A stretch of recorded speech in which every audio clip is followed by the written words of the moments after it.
The town could essentially, with this kind of development money, this kind of infrastructure money, the town could create its own cable company. It could create its own internet access company. It could do a lot of things that gave people who live in the town real cost-benefit improvements in their life, real substantial infrastructure improvements in their life at lower cost. And that's what we should be investing in as a town. In my opinion, that's the whole fucking point of government, is to make our lives better, to make the infrastructure more efficient, and to save us and spare us the slings and arrows of the capitalist always trying to pick our pocket.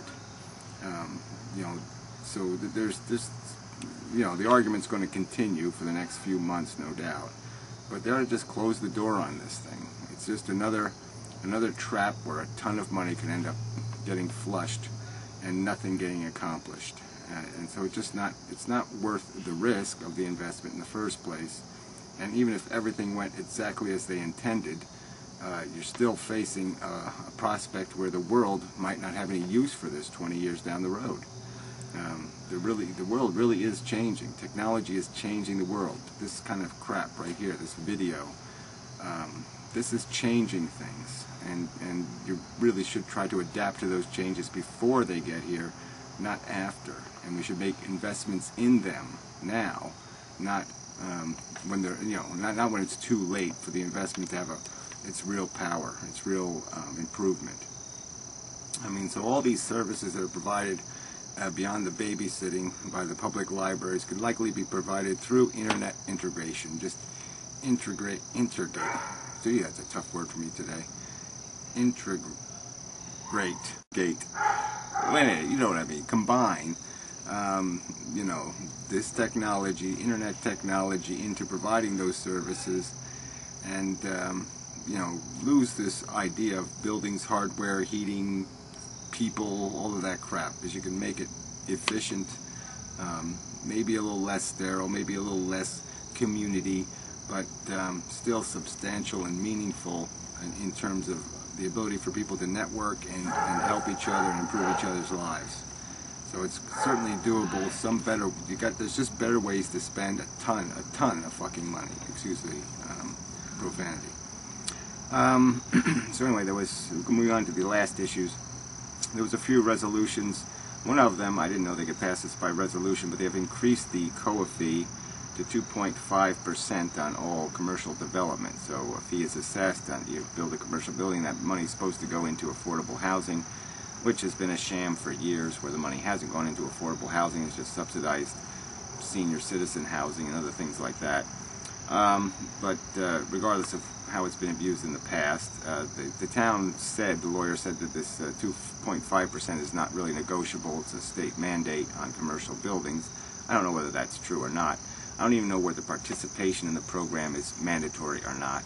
I think a town can opt out.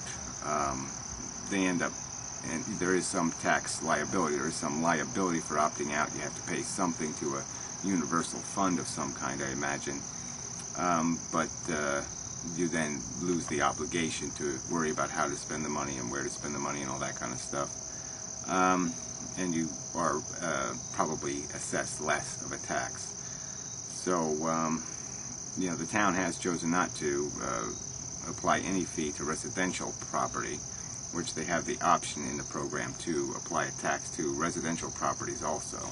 So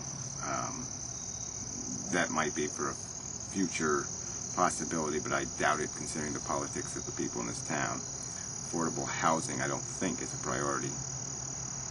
There was even some snide comment by the one of the council members saying something like, you know, it's just a program to chase people to South Carolina.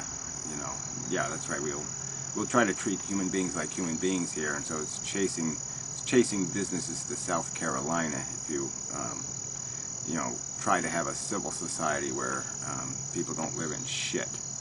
But fuck him. Oh, sorry, profanity. I'm going to try to avoid that in these things so I can public access them eventually when you know, I get the 5 million other things I've got going done. But anyway, so the fire truck, they are selling it on that. There's a website, you know, as is, where is, or whatever it is, and it's some kind of, I can't remember, gov something, for selling surplus. And so they have they have an ambulance up for sale, and apparently they're up to a $14,000 bid. Apparently they had some sort of interest at $20,000 previously, and so they're hoping to get up to back up to that number. There's some promise that it might be possible, but who knows. I don't even like this concept, as is, where is. There's some things it's probably worth your while to try to send to people because you could probably get the higher price. I mean, you know, narrowing the people who are potential buyers to people within 10 miles or something because of reasonable trouble that people are going to go to pick it up themselves.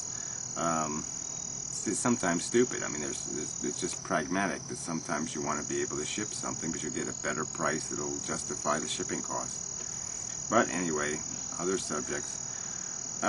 So the one council member did defend the garden, the Tranquility Garden, to say it was a living garden, and that you know, it's not just called a garden; it actually is a garden, and the garden club will maintain it, even though it won't be incredibly accessible. But anyway. There was some talk about, I don't know what the administrator meant by this, some 20 people have sent something, I guess, about the erosion work that was done at the stream that I've taken videos of. You know, what, they thought it was great or something? Did you tell them how much it cost when they told you it was great? Anyway, I think it was pretty much a silly, overdone, preposterous, white elephant kind of project, but whatever. So the town council members are going to get the weekly incident reports, apparently in their packets that they get sent, these council members. So I'm going to try to get mine, you know, because if it's not deliberative material, they really don't have a right to keep it from the public. I know there was some talk about giving the police chaplain a $1,500 radio. I don't know what else the police chaplain gets. I don't know whether he gets a stipend for his duties, but the whole idea of a police chaplain is crap anyway. It really isn't part of public service responsibilities to provide people their religious, you know, nonsense. If you're worried about dying and not having somebody sprinkle some crap on you and do whatever with the ashes or some other crap, well then hire somebody. You know, hire a company that when they find out you're dead, they'll go run out there and provide the services for you. But why are you obliging everybody else in a town or community to subsidize your religious rituals? I mean, that's all you're doing. You're saying somehow the public is obligated to be concerned with people's whatever transition to, you know, the eternal realm where they're going to go, you know, rub Jesus' feet for eternity or something. I mean, that's your business. That's your bullshit philosophy. It really, even if it's only $1,500, it's not a public responsibility, damn it. Okay, so I sure should have pissed off plenty of people, and you know, but that's my job. So that's the end, a long one, very long. But I'm outdoors in Mendham. Yeah, outdoors in Mendham, talking about Mendham. So you can't get much better than that, right? Except for maybe not having nails driven in your head. Probably better than that. Maybe. It's close. You know. Could go both ways. Well, it could go either way. Both ways would make it transsexual or something, and I don't think it has anything to do with that whatsoever.